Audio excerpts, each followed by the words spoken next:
I showed up to the Christmas dinner with a broken arm. What happened to you? Everyone asked. You'll see, I said quietly. My son chuckled. He'd had a rough day yesterday, so my wife had to teach him a little lesson. Just then, the doorbell rang.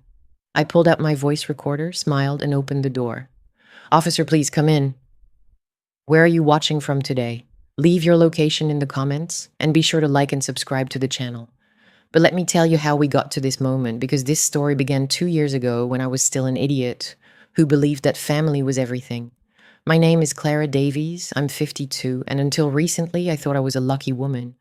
I lived in a beautiful house in Scottsdale, Arizona, with my 28-year-old son, Ryan, and his 26-year-old wife, Veronica. After I was widowed 4 years ago, they insisted I move in with them. Mom, you can't live alone, they'd say. We need you here. How naive I was to believe them. My late husband, Michael, had left me a considerable inheritance. The house, savings, and a life insurance policy totaled about $1.2 million. It was enough to live comfortably and help my family when necessary. The problem was that necessary quickly became constant. The first sign arrived 6 months after I moved in. Ryan approached me nervously one afternoon last April. Mom, we have a situation. The consulting business is having cash flow problems. We only need $25,000 for 2 months. Like any loving mother, I agreed. The checks extended far beyond 2 months. In June, Veronica needed money for some career-boosting courses, $15,000. In August, car trouble, another $10,000. In October, a unique investment opportunity, $40,000 more. By November last year, I had lent $90,000 that had seemingly evaporated. Every time I asked about the money, Ryan changed the subject or assured me they'd sort it out soon. But what truly opened my eyes happened in December. It was a Sunday morning. I was making coffee when I heard Ryan and Veronica talking in their room. Their voices carried clearly through the ventilation duct. When do you think the old woman will kick the bucket? Veronica asked casually, as if asking about the weather. Veronica, don't say things like that. Why not? She's 52. She could live another 30 years. We can't wait that long. What are you suggesting? That we find ways to speed things up.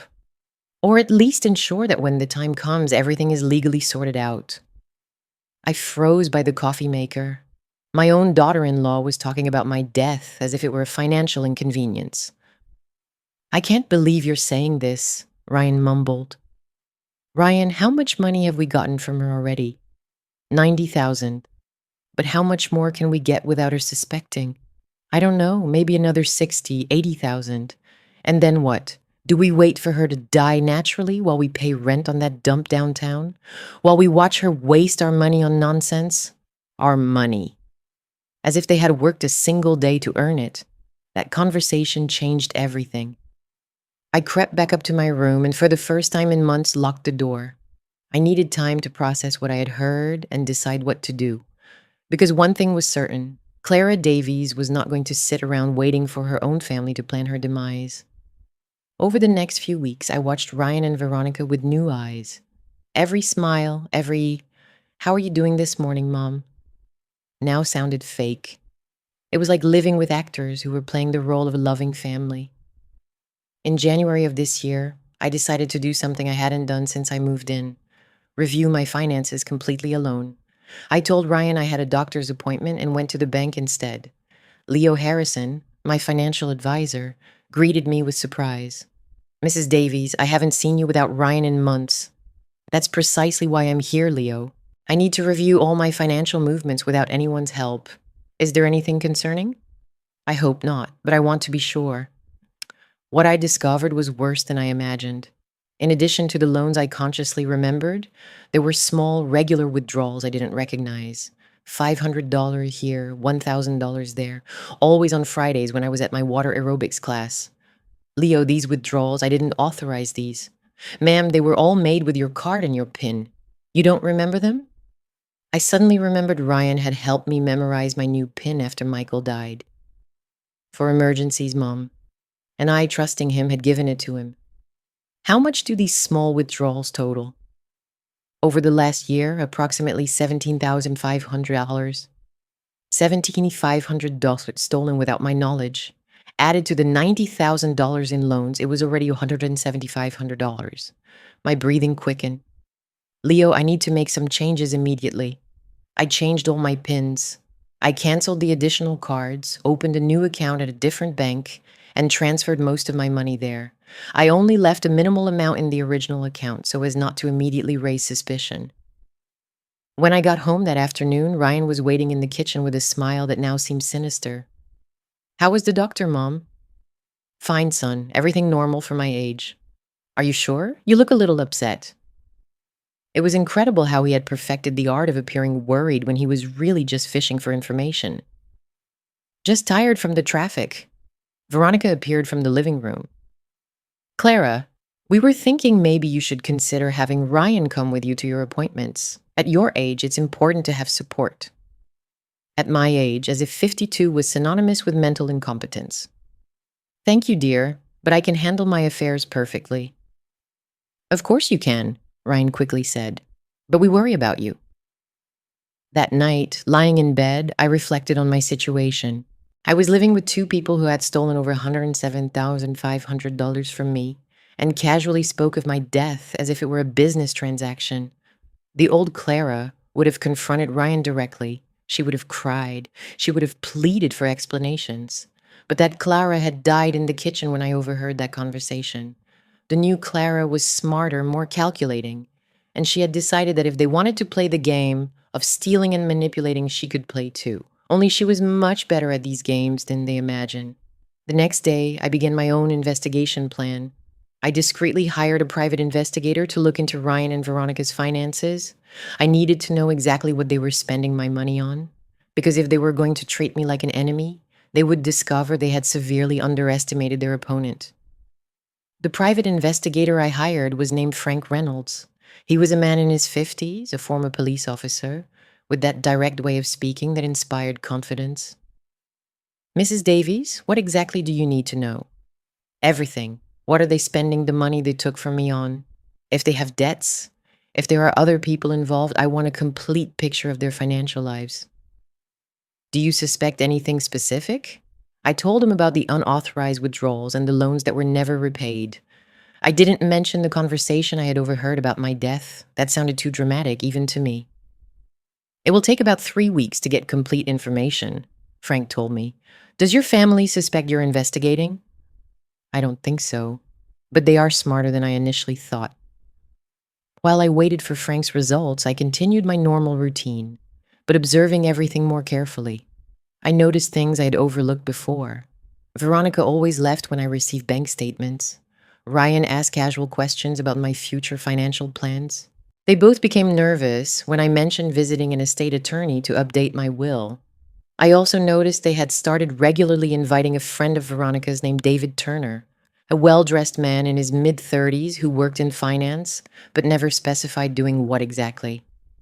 David always steered the conversation toward topics like estate planning, family trusts, and the importance of protecting the elderly from complicated financial decisions.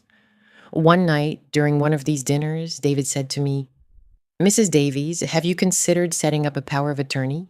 It's a very useful tool for families like yours. What kind of tool? Well, it would allow Ryan to handle your finances if you were to fall ill or have trouble making complex decisions. I'm 52, David. My mind is working perfectly. Of course, but preventive planning is always smart. Veronica chimed in. Clara, David's right. My grandmother waited too long, and when she needed help, everything became very complicated. And what happened to your grandmother? I asked innocently. Veronica hesitated. She developed memory problems. How sad. At what age? In her late 70s. 20 years older than me? Interesting. The uncomfortable silence that followed confirmed they were trying to psychologically pressure me. 2 weeks later, Frank met me again at the coffee shop. He brought a thick folder that he placed on the table with a serious expression. Mrs. Davies, what I found is concerning. Your son and daughter-in-law have not only spent the money you lent them, but they've also accumulated significant debts they are carefully hiding. What kind of debts? Credit cards totaling $60,000. A personal loan for another $40,000. And this is the most interesting part. They are paying the rent for a luxury condo downtown. How is that possible? They live with me. Apparently, they've been telling people that you live with them in their apartment. The rental contract is in both their names. The revelation left me speechless. Not only had they stolen from me, but they were using my house as a cover while secretly maintaining a luxurious lifestyle. Is there anything else? Yes, David Turner is not just a casual friend. He's a financial advisor, but he specializes in cases of legal guardianship and managing estates for incapacitated people. Incapacitated? His specialty is helping families obtain legal control over the assets of relatives who have been declared mentally incompetent. The puzzle pieces started fitting together in my mind. It was no coincidence that David showed up talking about power of attorney and memory problems. It was part of a more elaborate plan. Frank, what do you recommend? That you prepare for a battle, ma'am. Because what I see here is a conspiracy to gain control of your estate, and they won't stop until they get it. That night, while dining in silence with my dear relatives who secretly maintained a luxury condo with my stolen money, I decided it was time to show them that Clara Davies could keep secrets too, and mine would be far more destructive than theirs. I decided to confront them, but not in the direct way they would expect. The naive Clara would have stormed in screaming with Frank's paper in her hand. The new Clara was more strategic. During Friday dinner, while David was visiting again, I dropped a seemingly casual bomb. By the way, I said while serving dessert, I was reviewing my finances this week. Veronica nearly choked on her coffee. Ryan visibly tensed. Oh, really? Everything in order? Ryan asked in a strained voice. Well, I found some interesting discrepancies. What kind of discrepancies? Veronica's voice sounded sharp. Withdrawals I don't recall making. Small amounts, but they total $7,500 over the last year. The silence at the table was deafening. David cleared his throat. Mrs. Davies, sometimes as we mature, we can forget small transactions. Mature? I'm 52, David, not 82. Of course, I didn't mean to suggest. What did you suggest exactly? Ryan quickly intervened. Mom, maybe they were emergencies you covered and didn't write down. Emergencies? I looked them directly in the eye. What kind of emergencies require $500 to $1,000 withdrawals every Friday for a year? I don't know, but I do know.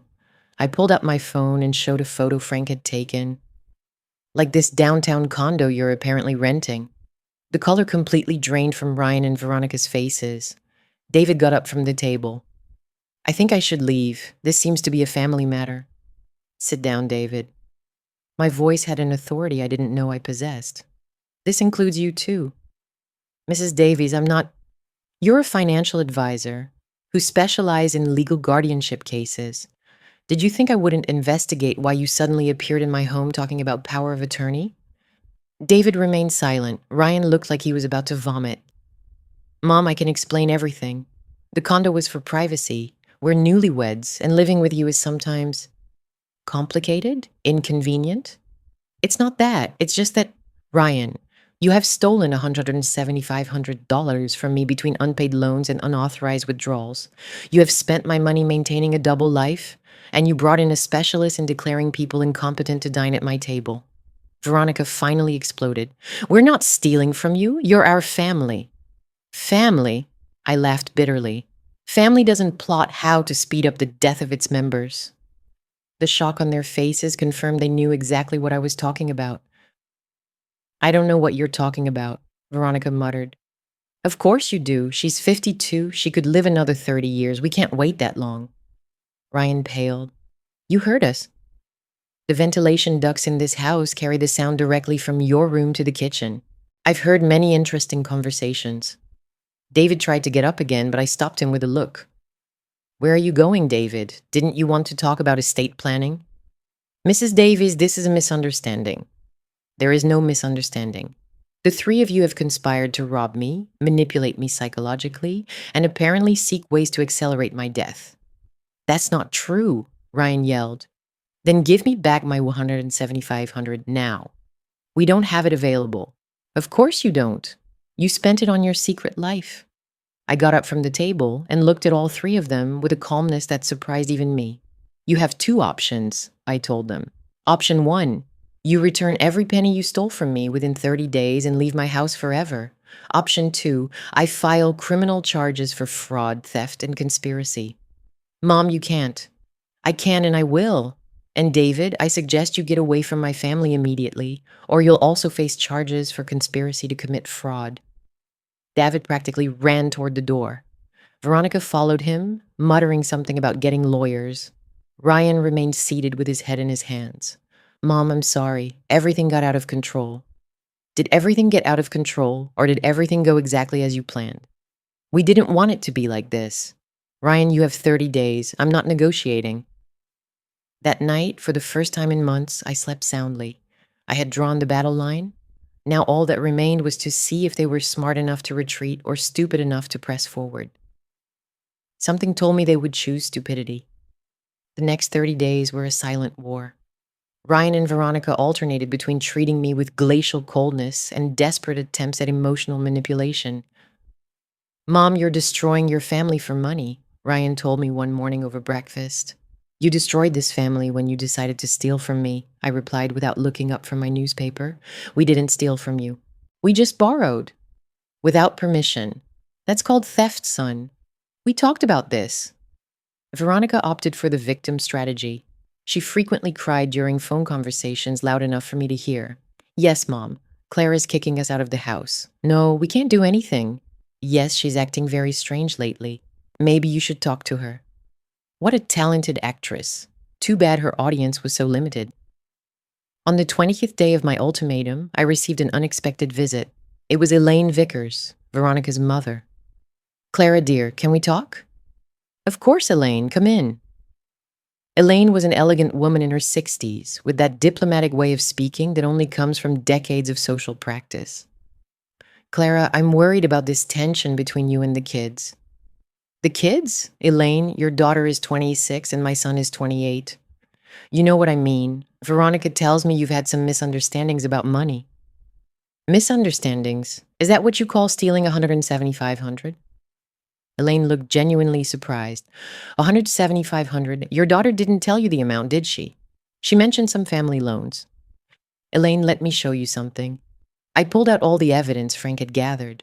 Bank statements, photos of the secret condo, records of Ryan and Veronica's debts. Elaine reviewed everything in silence. Her expression gradually shifted from confusion to shock, and finally to something that looked like shame. Clara, I didn't know any of this. Your daughter didn't tell you they're living a double life with my money? She told me they were living with you because they were saving up to buy a house. They are saving, but it's my money they're saving. Elaine slowly closed the documents. What are you going to do? I already gave them 30 days to return the money. They have 10 left. And if they can't, then they will learn that actions have consequences. Clara, I know they're wrong, but they're so young. Maybe you could consider... Elaine, your daughter talked about speeding up my death because she doesn't want to wait 30 years to inherit. Elaine froze. What did you say? I heard them planning how to gain control of my money faster. Your daughter sees my life as a financial inconvenience. That can't be true. Do you want me to play the recording for you? Over the next 2 weeks, Elaine worked as an unofficial mediator. Apparently, she had some very direct conversations with Veronica about adult responsibility and the consequences of her decisions. Ryan started selling things, his expensive watch, some electronic equipment, even his sports car. But still, by day 30, they had only gathered $60,000. Mom, that's all we could get, Ryan said, handing me a check. Can we set up a payment plan for the rest? A payment plan? As if you were my client instead of the thief who robbed me. Please don't call me a thief. Then don't act like one. What do you want us to do? Sell everything we own? Everything you own? Ryan, everything you own was bought with my money. We're your family. Family doesn't steal, Ryan. We talked about this. That night, I made a decision. The next day, I would visit a lawyer to formalize criminal charges. I had given them 30 days of grace, but clearly my generosity had been interpreted as weakness. It was time for them to learn that Clara Davies was no longer the woman who let herself be pushed around by anyone, not even her own blood. But what I didn't know was that Ryan and Veronica had also made a decision, and their plan was much more sinister than I imagined. The next day, I went to see attorney Pamela Vance, a criminal defense lawyer recommended by Frank. Her office was in an elegant building downtown, and she had that intimidating presence that inspired confidence. Mrs. Davies, she said after reviewing all the evidence, you have a solid case for criminal charges for fraud and embezzlement. What kind of process are we looking at? Depending on how they choose to defend themselves, it could take between 8 months and 2 years. But with the evidence you have, the chances of conviction are high. And the consequences for them? For amounts over $100,000, we're talking about 2 to 8 years in state prison. The reality of what I was considering hit me hard. Sending my own son to prison was not something I had imagined when all this began. Are there alternatives? Full voluntary restitution could avoid the criminal process, but it would have to be soon. That night, I came home determined to give them one last chance, but I found something that changed everything. The house was too quiet. Ryan and Veronica weren't there, which was strange because they had been avoiding going out to save money. I went up to check their room.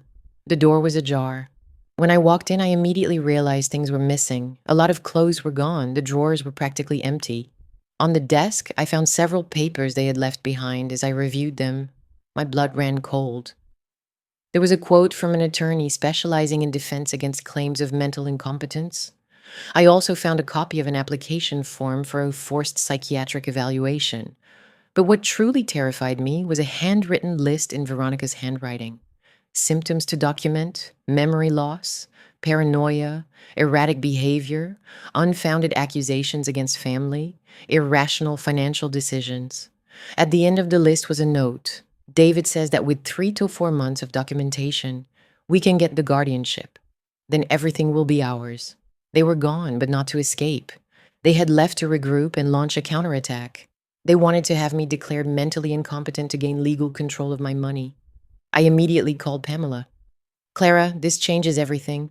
It's no longer just theft. It's a premeditated conspiracy to commit major fraud. What does that mean?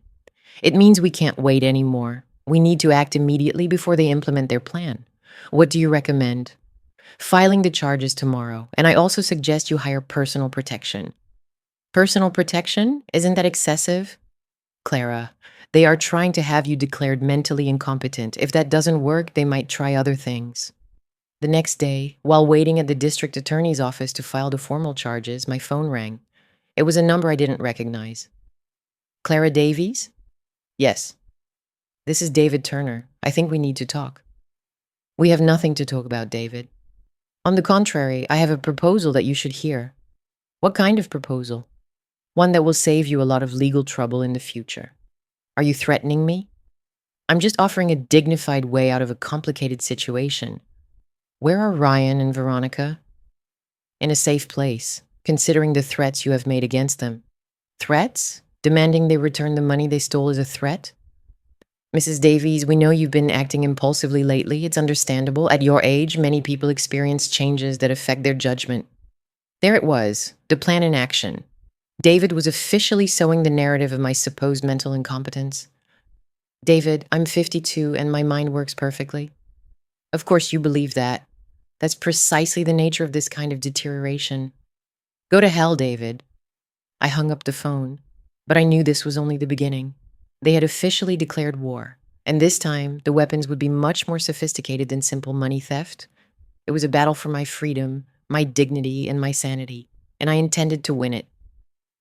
The next 2 months were a nightmare that seemed straight out of a thriller movie. Ryan and Veronica, advised by David, had hired an attorney specializing in vulnerable elder protection cases. They filed their own lawsuit, alleging that I was suffering from significant mental deterioration that made me prone to irrational financial decisions and paranoia toward family members. As evidence, they presented photos of the house in a state of neglect. They had taken the photos after deliberately disorganizing some rooms. Statements from worried neighbors, who turned out to be acquaintances of David, and a medical report from a doctor I had never consulted. Pamela worked tirelessly to prove that everything was fabricated, but the legal process advanced slowly. Clara, she told me during one of our meetings, we need to be strategic. They are playing a very sophisticated psychological game. What do you recommend? First, an independent psychological evaluation to officially establish your mental competence. Second, a deeper investigation into their finances to expose their real motives. The psychological evaluation was with Dr. Mendoza, a respected professional Pamela had carefully chosen. After 3 extensive sessions, his report was categorical. Mrs. Davies shows completely normal cognitive abilities for her age, with no signs of mental deterioration, dementia, or incompetence to manage her financial affairs. Meanwhile, Frank had deepened his investigation. What he found was even more disturbing. Mrs. Davies, he told me at our usual coffee spot, this goes far beyond what we initially thought. What did you find? David Turner has a history. He's been involved in at least 3 similar cases in the last 5 years. His modus operandi is to identify older people with considerable estates, gain the trust of close relatives, and orchestrate schemes to obtain legal guardianship. Is what he's doing legal? Technically, yes, if the people genuinely need guardianship, but there's evidence that he manipulates situations to create the appearance of incompetence. What kind of evidence? In 2 of the previous cases, the supposed victims ended up dead under suspicious circumstances within 6 months after David gained control of their finances. I felt the ground move beneath me. Are you saying David is a murderer? I'm saying the deaths were very convenient and their estates mysteriously disappeared afterward. Did the police investigate? The deaths looked natural, an accidental fall down the stairs, a medication error, things that happen to older people with health problems. And do Ryan and Veronica know this? That's the critical question. Either they are conscious accomplices or they are victims of manipulation who don't fully understand what they've gotten into. I didn't sleep that night. The possibility that my son was involved in something that had resulted in deaths was too horrible to process. The next day, I made a decision that would change everything. I hired Mike Sampson, the bodyguard Pamela had suggested, and installed a complete security system in the house. Mrs. Davies, Mike told me after reviewing the system, if they are really planning something physical, this will give us an advantage, but you have to strictly follow my protocols. What kind of protocols? Don't go out alone after dark. Vary your daily routines. And if anything seems strange, no matter how small, call me immediately. Over the next few weeks, the psychological pressure increased. I received anonymous calls late at night. I found my mail messed up. One night, someone slashed my car tires. But I also noticed I was being watched. Mike had taught me to detect surveillance, and there were definitely people following me regularly. They are assessing your routines, Mike explained. Studying when you're alone, where you go, who you talk to. It's preparation. Preparation for what? For the next step of their plan. One October night, that next step was revealed, and it was much more direct and dangerous than any of us had anticipated. The incident occurred on a Tuesday evening. I had been at my painting class late, something I had done every Tuesday for years. Mike had warned me about maintaining predictable routines, but changing my classes would have been too suspicious. I arrived home around 10 o'clock. The house was dark, which was normal now that I lived alone. I turned on the entryway lights and headed to the kitchen to make some tea. That's when I noticed the back patio door was slightly ajar. I always kept it double locked. My training with Mike immediately kicked in. Instead of investigating, I quietly stepped out of the house and called both Mike and the police from my car. Mike arrived in 5 minutes with 2 colleagues from his security company. They entered the house systematically while I waited outside. 20 minutes later, Mike came out with disturbing evidence. Mrs. Davies, we found hidden recording devices in your living room and master bedroom. There is also evidence that someone was going through your personal documents. Recording devices? Very sophisticated ones. They've probably been monitoring your conversations for weeks. The police arrived and documented everything. The detective in charge, Detective Hayes, reviewed the devices with a serious expression. Mrs. Davies, this constitutes breaking and entering an invasion of privacy. Do you have any idea who might be behind this? I explained the whole situation, the stolen money, the mental incompetence lawsuit, the investigation into David Turner. Have you received direct threats? Anonymous calls, minor vandalism, but nothing explicit. With your permission, we want to install our own monitoring devices. If they come back, we'll be waiting for them. The next few days were tense. The police had installed cameras and tracking devices. Mike reinforced the security. I tried to maintain my normal routine while constantly looking over my shoulder. On Friday night, as I ate dinner alone, my phone rang. It was Ryan. "Mom, we need to talk." "We have nothing to talk about, Ryan." "Yes, we do. This has gotten out of control." "I agree. You stealing from me got out of control months ago." "Mom, please, can we meet somewhere neutral, just you and me?" Something in his voice sounded different, less arrogant, more scared. "Why now, Ryan?" "Because there are things you need to know about David. Things I didn't know when this all started." "What kind of things?" "I can't say over the phone." "Please, Mom, just 1 hour. The coffee shop where you used to take me when I was a kid." I consulted with Mike and Detective Hayes. Both thought it was too risky. "Mrs. Davies," Mike said, "it could be a trap. Or it could be my chance to get information about their plans. If you go, I go with you. If Ryan sees I bring a bodyguard, he won't talk." We finally agreed that Mike would follow me at a distance, and I would wear a hidden microphone to record the entire conversation. The coffee shop was in a well-lit shopping plaza with plenty of people. I arrived first and chose a table with good visibility. Ryan showed up 10 minutes later, and I immediately noticed he looked terrible. He had lost weight, had deep dark circles under his eyes, and his hands trembled slightly. "Mom, thank you for coming." "What did you want to tell me, Ryan?" "First, I want to apologize for the money, for everything. You're right. What we did was theft. And second, you need to get away from the house. Leave the city for a while." "Why?" "Because David is not who we thought he was. And Veronica is much more involved with him than I knew." "What does that mean?" "It means the original plan was just to get guardianship over your money. But now David is talking about more permanent options." The words chilled me to the bone. "Permanent options?" "Mom, I think David is planning to hurt you. And I think Veronica is okay with it." "And you?" Ryan started to cry. "I just wanted the money. I never thought it would come to this. But now I'm afraid of David. And I'm afraid of what Veronica might do." "Ryan, what exactly do you know?" "I know David has done this before. I know other people have ended up dead. And I know they are constantly watching you to find the perfect moment." "The perfect moment for what?" "To make it look like an accident." Ryan's words resonated in my head for the rest of our conversation. My son, without fully realizing it, had confirmed my worst fears.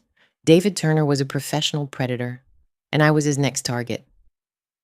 "Mom," Ryan continued, "you have to believe me.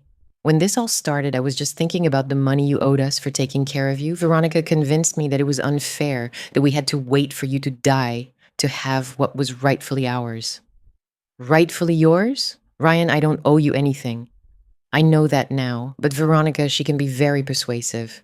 She made me believe you were being selfish by not planning for our future."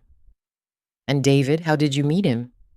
"Veronica met him at a financial planning seminar.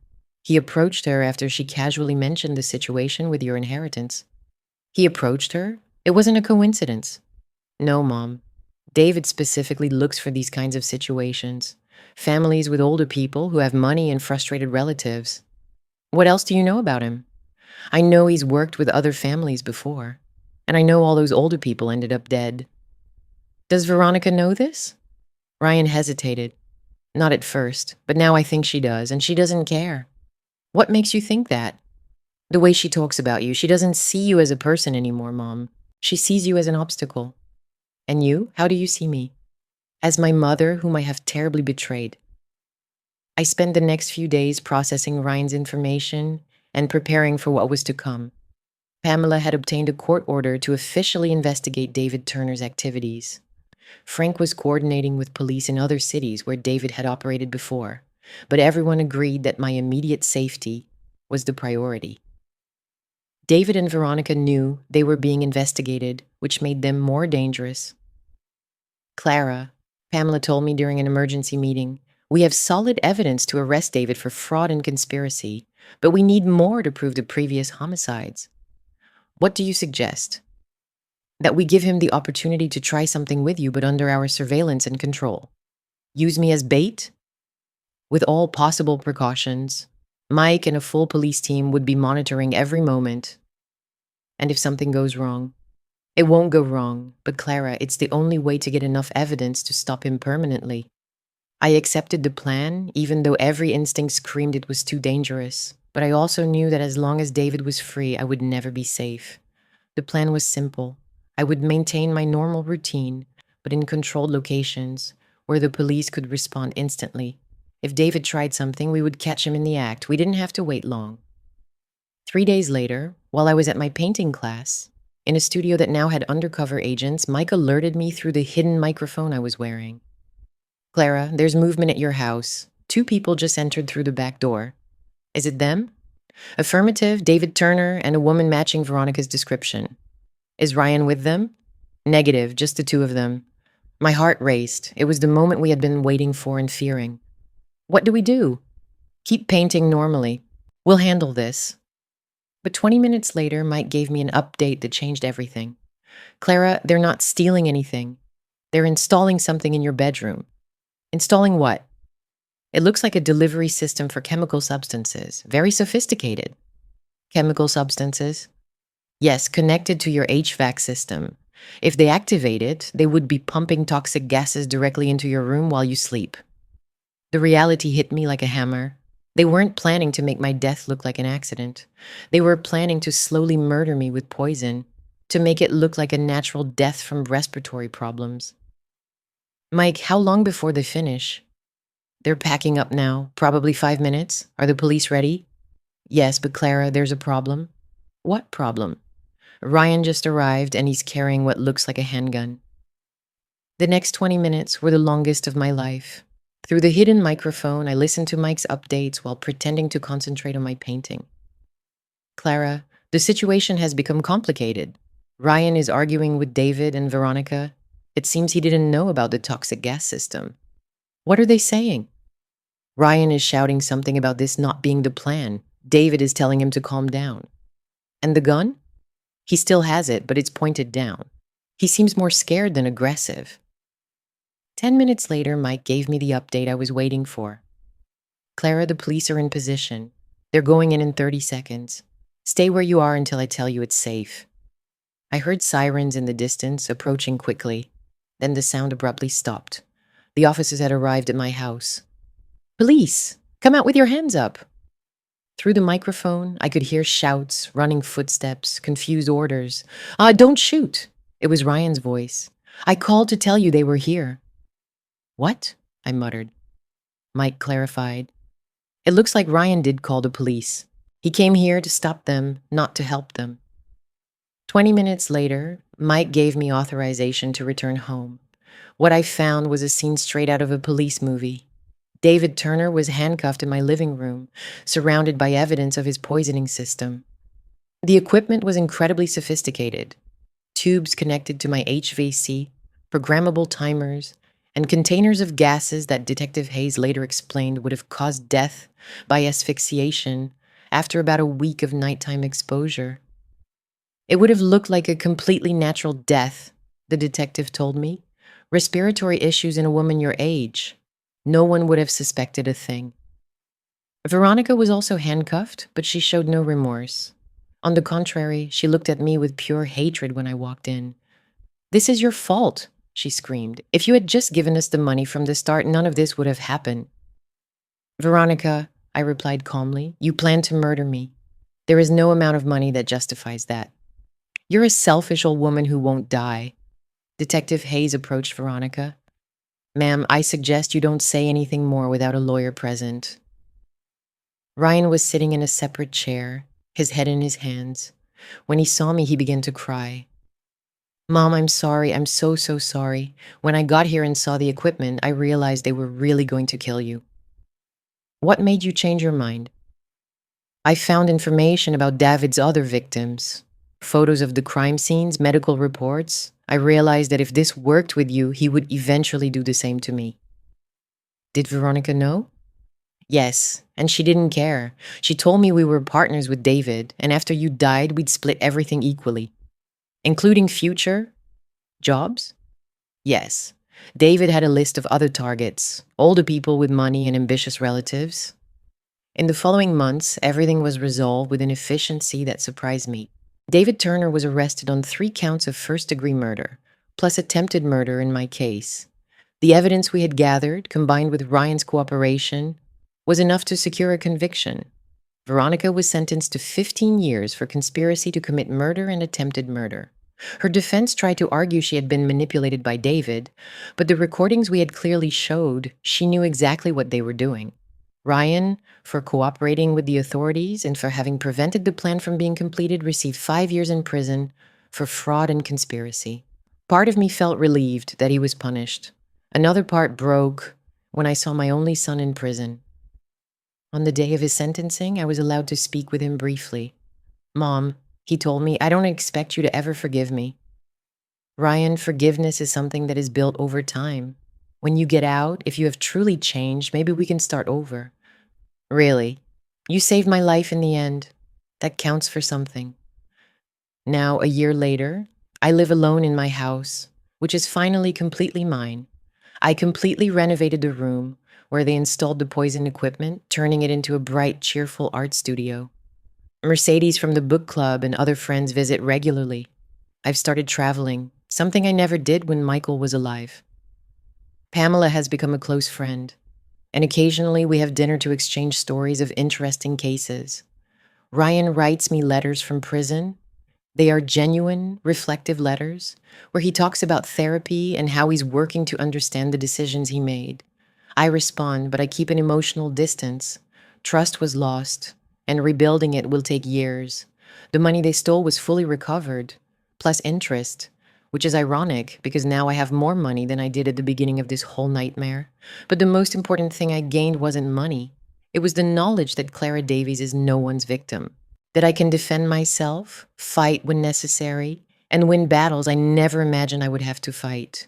This morning, as I peacefully ate breakfast in my kitchen, in my house, I remembered the Christmas dinner 2 years ago when I arrived with a broken arm and the voice recorder, when I opened the door to welcome the officers who would arrest my family for conspiring to murder me. It was the end of a terrible story, but also the beginning of a new Clara. A woman who learned that sometimes family isn't in the blood, but in the people who respect you, value you, and definitely don't try to poison you in your sleep. And if anyone else thinks Clara Davies is an easy target because she's a 53-year-old woman living alone, they should check the court record. Because this widow is no longer the sweet, trusting woman she used to be. I am far more dangerous now, and I am perfectly fine with that.